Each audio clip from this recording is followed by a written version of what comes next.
we have this story from the Bible, which is just such a glorious story on so many levels. Here's Jesus walking through this great crowd, and by now, Jesus had very good marketing. I mean, he really did. He did these miracles. People knew that there would be healings. They knew that extraordinary things would happen. And he sent the disciples out ahead of him to tell people that he was coming. And that's why when the Passover happened, which eventually was when he was arrested and taken, everybody was talking about Jesus. Everybody was talking about him. And they didn't have social media. They didn't have internet. There were no TikTok reels on this one. But everybody knew.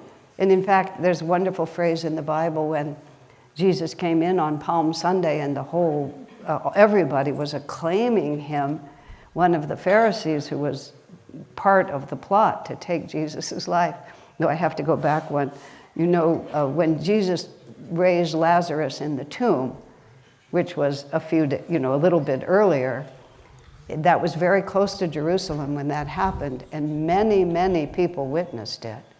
And then Lazarus, who had been dead in the tomb for 3 days, and even when Jesus said he was going to call Lazarus out, his sister said, "He's been in the tomb for 3 days, he stinketh."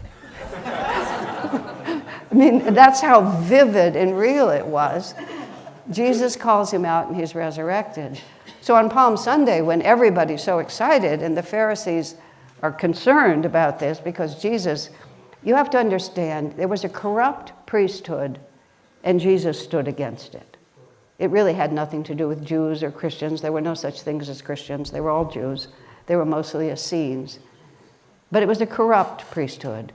It was taking power and money from the position they had, and Jesus came in and challenged them. On Palm Sunday, when there was such a jubilation, one of the Pharisees said to the other, "You know, we're not only going to have to kill him, this is in the Bible, we're going to have to kill Lazarus too."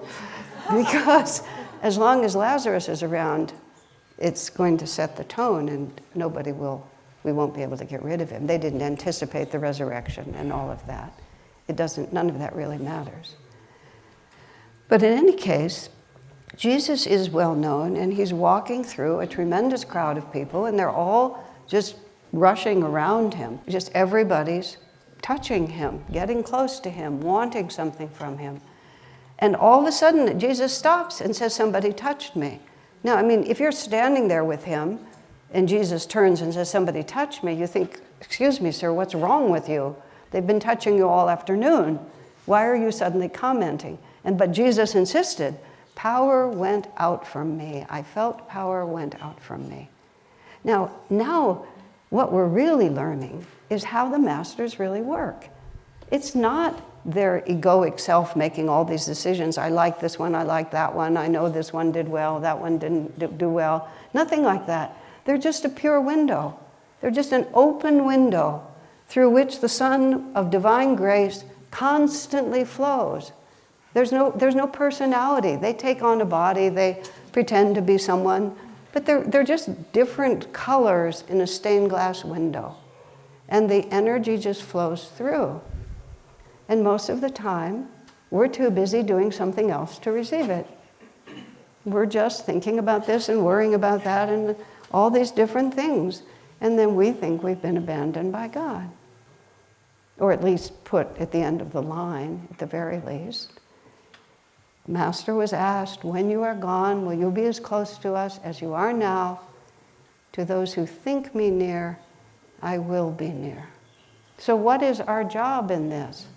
And our job, it is self-transformation.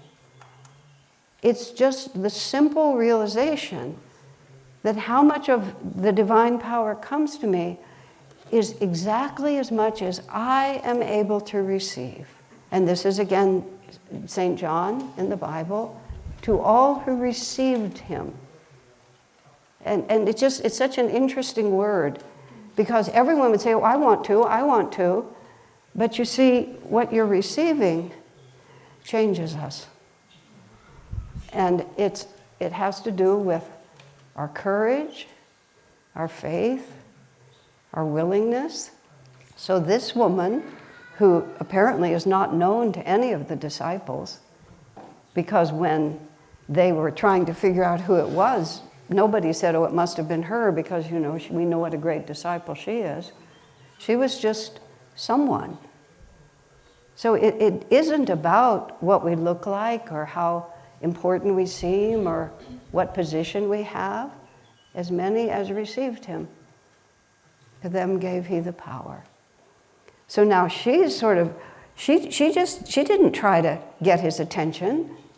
She just knew, you know, that if she called to him, he would respond, because he was her closest companion at all times.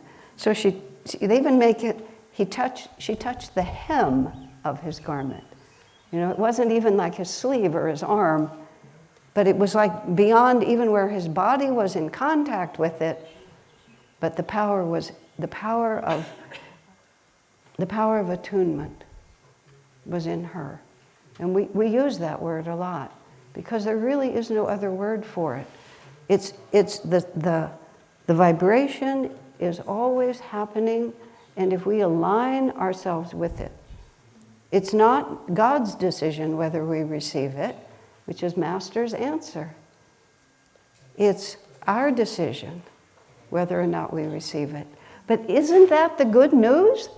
I mean, think about that. It's like completely within our hands, in a sense.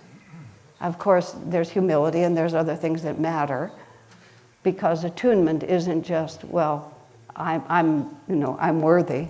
Pay attention to me. It's like, it's much sweeter than that. Nothing external defines our attunement. No obstacle can separate you. There's nothing that can happen that is stronger than our ability to receive the power of God. Whether you're that poor woman with the hemorrhage, seeing Jesus go by and just literally, I love the phrase, touch the hem of his garment. How much more humble can you be? And it wasn't Jesus making a decision at that point. Power went out from me. We're dealing with metaphysics. When the call within us is sincere and deep, God has no choice but to respond. And if we follow this path, he responds through the window of these masters. If we're devotees and we've come to this through Swami as I have, then Swami answers. Time, space, life, death, nothing. To those who think me near, I will be near. You know, tattoo that on the inside of your eyelids. You know? So at any moment, when Satan tries to persuade you that God is distant or displeased, get thee behind me, Satan. Say it with everything that you have. You cannot separate me from my closest companion. Isn't that a wonderful promise? God bless you.